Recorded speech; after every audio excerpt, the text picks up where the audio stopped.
നമസ്കാരം. റാഫ്റ്റോക്ക് ഫുട്ബോളിലേക്ക് അവർക്കും സ്വാഗതം. മോസല എങ്ങോട്ട് എന്നുള്ളത് ആരാധകരെ വളരെ ആകാംക്ഷയോട് കൂടിയിട്ട് നോക്കിയ കാര്യമാണല്ലോ. ലിവർപൂൾ വിടുന്നു എന്നൊക്കെ പ്രഖ്യാപിച്ചു. പക്ഷെ പുതിയ ക്ലബ്ബ് ഏത്? സൗദി അറേബ്യൻ ക്ലബ്ബുകൾക്ക് താരത്തിൽ താല്പര്യമുണ്ട് എന്ന വാർത്തകൾ വന്നുകൊണ്ടിരുന്നു. തുർക്കി ക്ലബ്ബിലേക്ക് പോകുമെന്നും കേട്ടു. ഒടുവിൽ ഇപ്പോൾ കാര്യങ്ങളിൽ തീരുമാനമായിരിക്കുന്നു. ഫബ്രീസിയോ റൊമാനോ ഹിർവിഗോ ഒക്കെ വിളിച്ചു കഴിഞ്ഞു. ഇംഗ്ലീഷ് മാധ്യമങ്ങളും ഈജിപ്ഷ്യൻ മാധ്യമങ്ങളും അതുപോലെ തന്നെ ടർക്കിഷ് മാധ്യമങ്ങളൊക്കെ ഇക്കാര്യം റിപ്പോർട്ട് ചെയ്ത് കഴിഞ്ഞു. താരം ട്രാബ്സോൻസ്പറിലേക്ക് മൂവ് ചെയ്യുന്നു. ഫബ്രീസിയോയുടെ വക ഹിർവിഗോ ഒക്കെ വന്നു കഴിഞ്ഞു. ഏതായാലും ഇപ്പോൾ ഈജിപ്ഷ്യൻ സ്ട്രൈക്കർ മോസലയുമായിട്ട് തങ്ങൾ എഗ്രിമെൻറ്റിലേക്ക് എത്തിക്കഴിഞ്ഞിട്ടുണ്ട് എന്ന് ട്രാബ്സോൻസ്പർ അറിയിക്കുന്നു.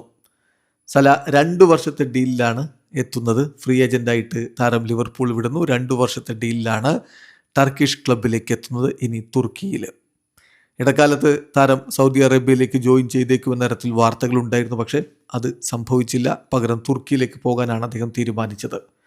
നമുക്കറിയാം, സലയുടെ ഒരു കരിയർ എന്ന് പറഞ്ഞാൽ പ്രധാനമായിട്ടും ലിവർപൂളിലാണ് ഫ്ലറിഷ് ചെയ്തത്. 2017 റോമയിൽ നിന്ന് അദ്ദേഹം ലിവർപൂളിലേക്ക് എത്തുന്നത്. പിന്നീട് അവിടെ ഏതാണ്ട് ഒരു 10 കാലം അദ്ദേഹം വിസ്മയം തീർക്കുന്ന കാഴ്ച കണ്ടു. ഈജിപ്തിന് വേണ്ടി 121 അന്താരാഷ്ട്ര മത്സരങ്ങൾ കളിച്ച് 68 ഗോളുകൾ നേടിയിട്ടുള്ള താരമാണ്. ലിവർപൂളിൽ പല വലിയ നേട്ടങ്ങളിലേക്ക്, ഈവൻ യുവേഫ ചാമ്പ്യൻസ് ലീഗ് കിരീടത്തിലേക്ക് വരെ അദ്ദേഹത്തിന് പോകാൻ കഴിഞ്ഞു. പ്രീമിയർ ലീഗ് കിരീടങ്ങൾ 2 തവണ നേടി. FA കപ്പിൽ 1 തവണ മുത്തമിട്ടു. EFL കപ്പിൽ 1 തവണ മുത്തമിട്ടു. കമ്മ്യൂണിറ്റി ഷീൽഡ് 1 തവണ നേടുകയുണ്ടായി.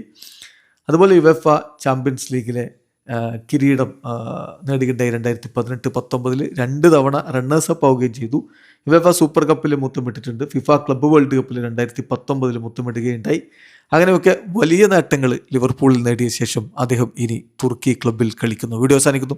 ഫുട്ബോൾ ലോകത്തെ കൂടുതൽ വിശേഷങ്ങളുമായി റാഫ്റ്റോക്സ് എത്താം.